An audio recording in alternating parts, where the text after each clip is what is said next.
ब्रह्मांड या यूनिवर्स या सुप्रीम पावर या ईश्वरीय शक्ति या कोई भी ऐसा पावर जिसको कि आप मानते हो कि जो हमारे शरीर को चला रहा है, या आत्मा जो, या सुप्रीम पावर जो इस पूरी दुनिया को चला रहा है, उस पर जब हम सरेंडर कर देते हैं तब आप देखोगे कि जिन चीज़ों की आपने उम्मीद नहीं की होंगी वो भी कई गुना, इनफैक्ट आपकी उम्मीदों से लाख गुना अच्छा होके आपके पास आने लगता है। वो चीज़ें मिलने लगती हैं, चमत्कार पे चमत्कार होने लगते हैं, अगर साधारण भाषा में बोला जाए तो सरेंडर कैसे करना है, लॉ ऑफ अट्रैक्शन में चीज़ें सिखाई जाती हैं कि आप उसको ऐसा महसूस कीजिए, जो भी चीज़ों को आप पाना चाहते हो वो आपके पास ऑलरेडी है, उसको महसूस कीजिए, उसके आउटकम की फीलिंग को महसूस कीजिए। और एक लॉ उसमें ये भी है कि सरेंडर करना है, आउटकम से अटैच नहीं रहना है। तो ये कैसे पॉसिबल है, बहुत सारे लोगों का ये क्वेश्चन है, कंफ्यूजन भी होता है। तो आज के इस वीडियो के एंड तक आपको इतनी अच्छे से क्लियरली डिफाइन हो जाएगा कि एक्चुअली सरेंडर करना कैसे है, सरेंडर या समर्पण करने से होता क्या है और एक्चुअली करना कैसे चाहिए, सारे डाउट क्लियर हो जाएंगे। और आज से आप इस कला को 100% सीख जाओगे और फिर देखो, मैनिफेस्टेशन हो ना हो, आप इसी क्षण इसी वक्त फ्री हो जाओगे। और जिस समय आप फ्री हुए, रेजिस्टेंस खत्म और चीज़ें आने लगेंगी। तो समर्पण एक्चुअली होता क्या है और समर्पण करना किस चीज़ का है। सरेंडर मतलब समर्पण, शरणागत भी उसको बोल सकते हैं।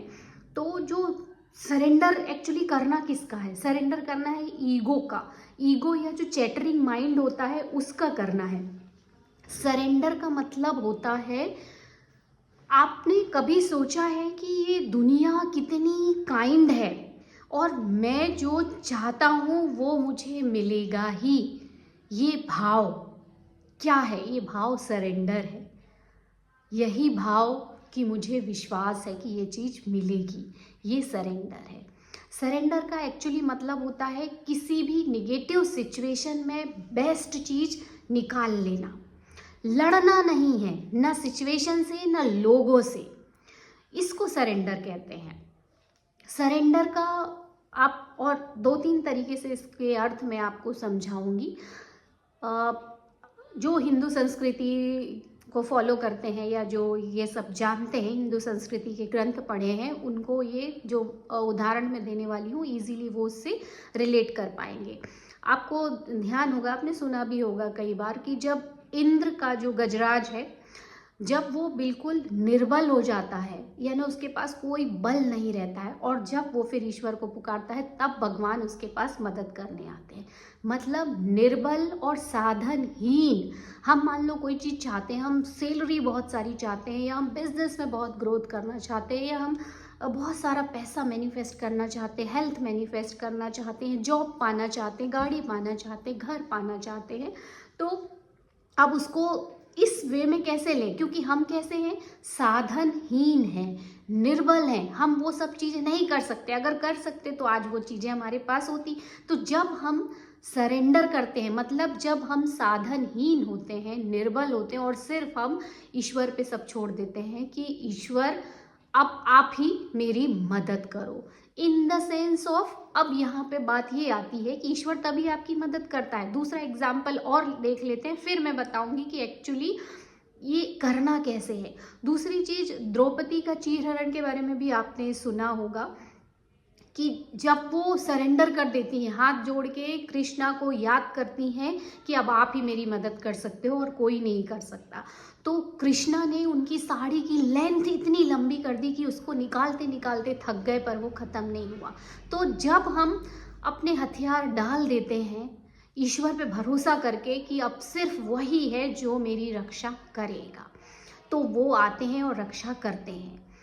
इसका मतलब ये है कि हमें फेथ रखना चाहिए ईश्वर पे, कभी भी डाउट नहीं करना चाहिए। और जब हमारा फेथ, किस तरह का फेथ, कि ये होगा या ये हो चुका है, जो कि लॉ ऑफ अट्रैक्शन में बोलते हैं इट्स ऑलरेडी डन, ये चीज़ मुझे ऑलरेडी मिल गई है। अब इसको इस तरीके से भी समझ सकते हैं कि डिटैच का मतलब क्या होता है। देखो, डिटैच तो उससे हुआ जाता है जिस चीज़ की हम उम्मीद करते हैं या जो पाना चाहते हैं, पर उस चीज़ की ना हम उम्मीद करते हैं ना पाना चाहते हैं जो ऑलरेडी हमारे पास है, हम ऐसा महसूस करते हैं। तो लॉ ऑफ अट्रैक्शन में यही बोलते हैं, इट्स ऑलरेडी योर्स, मतलब ये हमारे पास है ऑलरेडी, ये हम जानते हैं, ये हम महसूस करते हैं। तो इट्स सेल्फ अ डिटैचमेंट, मतलब हम उसकी उम्मीद नहीं कर रहे हैं कि कल ये सैलरी मिलेगी, कल ये जॉब मिलेगा, और ना ही हमारा उसके आउटकम से कोई मतलब है कि पहले जब ये होगा तब हम हैप्पी फील करेंगे। हम पहले ही उस स्टेट को क्रिएट कर लेते हैं कि इट्स ऑलरेडी डन। और जब कोई चीज़ डन हो जाती है तो उससे हम डिटैच हो जाते हैं। मान लो आपको कोई कार चाहिए, अब वो कार आ गई, तो क्या आप उसको बार बार देखते रहोगे, उसकी एफर्मेशन बोलते रहोगे? नहीं, क्योंकि वो ऑलरेडी आ गई है, वो रखी है। तो बस वैसे ही लॉ ऑफ अट्रैक्शन में सरेंडर करना है बाय नोइंग कि इट्स ऑलरेडी डन, और उसी फीलिंग को फील करना है विजुअलाइजेशन में। और आपको डे टू डे लाइफ में भी जो भी एक्शन लेना है वो उसी सोच के साथ लेना है, जो भी डिसीजन लेना है कि ये ऑलरेडी हो चुका है। तो ऑब्वियसली आप उससे डिटैच हो गए। अब आप बहुत अच्छे से समझ चुके होंगे कि डिटैच तो उनसे हुआ जाता है जिसकी उम्मीद करते हैं, तो यहाँ उम्मीद का कोई सवाल ही नहीं है। तो लॉ ऑफ अट्रैक्शन में जो सरेंडर होता है वो इस तरीके का होता है। दूसरा, माइकल सिंगर की एक बुक है the surrender experiment, amazing book है, वो जाके आप पढ़िए कि कैसे जब उन्होंने अपने इस चैटरिंग माइंड को, एक आवाज़ होती है ना जो पूरे टाइम बोलती रहती, और एक आवाज़ रहती है हमारे प्योर कॉन्शियसनेस की, हमारी आत्मा की, दृष्टा की, जो उस सब चीज़ों को ऑब्जर्व करती रहती है। सेपरेशन, पहली बात तो ये सेपरेशन फील करना ही बहुत बड़ी बात है। तो जब हम अपने वो बंदर मंकी माइंड की चैटरिंग को केवल सुन रहे होते हैं, सिर्फ ऑब्जर्व कर रहे होते हैं, ना उसका कोई रिएक्शन ले रहे होते हैं और ना ही इमोशंस को फील करके उसको एब्जॉर्ब कर रहे होते हैं, तो वो अपने आप ही चला जाता है। तो उस माइंड को सरेंडर करना है। वो होता है ईगोइस्टिक माइंड या अहंकारी वाला माइंड कि हाँ मेरे पास तो ये है, मेरे पास तो चाहिए। नहीं, ये जो है ये डिज़ायर ईगो ओरिएंटेड नहीं होनी चाहिए। ये डिज़ायर होनी चाहिए आपके लाइफ पर्पस की, या इसलिए कि आप डिज़र्व करते हो, मैं उसका हकदार हूँ क्योंकि मैं ईश्वर का चहेता बच्चा हूँ। ईश्वर की मेरे से क्या दुश्मनी, वो तो करोड़ों लाखों रुपए, लग्जरी, जो आप चाहते हो, सोशल वर्क जो आप लोगों की मदद करना चाहते हो, सब कुछ इसी पल यहीं एग्जिस्ट है। हम उसको डिज़र्व नहीं कर पा रहे हैं, हमारे अंदर वो फीलिंग नहीं आ पा रही है कि ये सब मेरा है, मेरे पिता का है। और जिस दिन ये फीलिंग आ जाती है उस दिन वो चीज़ें ऑटोमेटिक आपके जीवन में आने लगती हैं। तो जो माइकल सिंगर है उनकी लाइफ की पूरी स्टोरी भी उसी बुक में उन्होंने इसी तरह से बताई है कि जैसे ही मैंने लाइफ के फ्लो के साथ डिसीजन लेना शुरू किया वैसे ही मेरी लाइफ बदल गई। जो पीएचडी कर रहे थे वो उसको छोड़ के आ चुके थे, और किसी तरह से उनके प्रोफेसर ने बोला कि आप सिर्फ एक एग्ज़ाम दे के जाओ, और उन्होंने सिर्फ मेडिटेशन करने का रास्ता अपनाया। उनकी इच्छा थी कि मैं योगी बनूं, तो वो सिर्फ मेडिटेशन करते थे, और एक मेडिटेशन में उनको पूरा वो क्वेश्चन जो जो आने वाले थे वो सारे, मतलब जो पेपर वो पब्लिश करने वाले थे वो एग्जैक्टली वही पेपर दिखा, और उन्होंने वो पब्लिश किया और वो one of the best paper बना। वैसे ही उन्होंने एग्ज़ाम में जो 3-4 पेज खोल के देखे मेडिटेशन के बाद वही एग्ज़ाम में आए। वैसे ही उन्होंने एक प्रोग्राम क्रिएट किया जबकि वो कंप्यूटर के बारे में कुछ नहीं जानते थे, और वो प्रोग्राम मिलियंस ऑफ डॉलर का बिका। मतलब उन्होंने पूरी लाइफ में, और कितना बड़ा टेम्पल भी उनका बना। तो जब हम लाइफ के फ्लो के साथ जाने लगते हैं, और जो चैटरिंग वाला माइंड है ना जो हर चीज़ में डरता है, ऐसा नहीं करो, वैसा नहीं करो, ये हो जाएगा, वो हो जाएगा, उसको जब आप शट डाउन कर देते हो और हायर पावर से इंट्यूशंस के थ्रू आप काम करने लग जाते हो, तो देखो कैसे चमत्कार होते हैं, कैसे फ्लो में लाइफ बढ़ती है। और सबसे अच्छी बात यह है कि इस समय हम फ्री हो जाते हैं, हमें कोई चिंता नहीं रहती, स्ट्रेस नहीं रहता। आप एक बार सोच के देखिए, इसमें सरेंडर करने में मेडिटेशन बहुत अच्छा काम करेगा, जो नथिंगनेस या शून्यता का मेडिटेशन है। आप मेडिटेशन में बैठिए और शून्यता का अनुभव कीजिए कि कुछ भी नहीं है, ये शरीर भी नहीं है, चीज़ें भी नहीं है, हम सिर्फ एक खाली स्थान है, स्पेस है। और जिस दिन आप उसको अनुभव करना सीख लोगे तो फिर चीज़ें हो ना हो आपको उनसे कोई मतलब नहीं रहेगा। और कोई भी चीज़ अगर ऐसी होती है जो बहुत स्ट्रेसफुल है या कोई ट्रेजेडी है, तो भी आपकी देखना हार्ट बीट नहीं बढ़ेगी, क्योंकि आप ऑलरेडी सेटल्ड हो। आपने कई बार उस चीज़ को प्रैक्टिस किया है कि कुछ भी नहीं रहेगा मेरे पास तो क्या हो जाएगा, मेरे पास लाइफ तो है ना ईश्वर की दी हुई, और जिस दिन उसकी इच्छा होगी वो लाइफ भी ले लेगा। क्या मेरे पास था, क्या है और क्या जाएगा? नथिंग। बट अगर ये सब कुछ मिल जाए तो लाइफ बहुत अच्छी होगी। सिर्फ इतनी सी ही सोच है और उसको छोड़ देना है ईश्वर पे। और एक और लास्ट इसमें मैं आपको बताना चाहूँगी कि what is the meaning of surrender. Surrender का एक मतलब ये भी होता है कि आप अपने प्लान पे नहीं काम कर रहे हो, आप ईश्वर के प्लान पे काम करना शुरू कर देते हो, उसको कहते हैं सरेंडर। मतलब आप अपने लिए जो भी प्लान बनाते हो कि इस तरीके से जाना है, तो वो कई बार सफल नहीं होते, पर ईश्वर ने आपके लिए जो प्लान बनाए हैं वो कैसे होगा? इंस्पायर्ड एक्शन के थ्रू। आप सोच लीजिए आज मुझे कुछ नहीं करना, आज मुझे मेडिटेशन में बैठना है।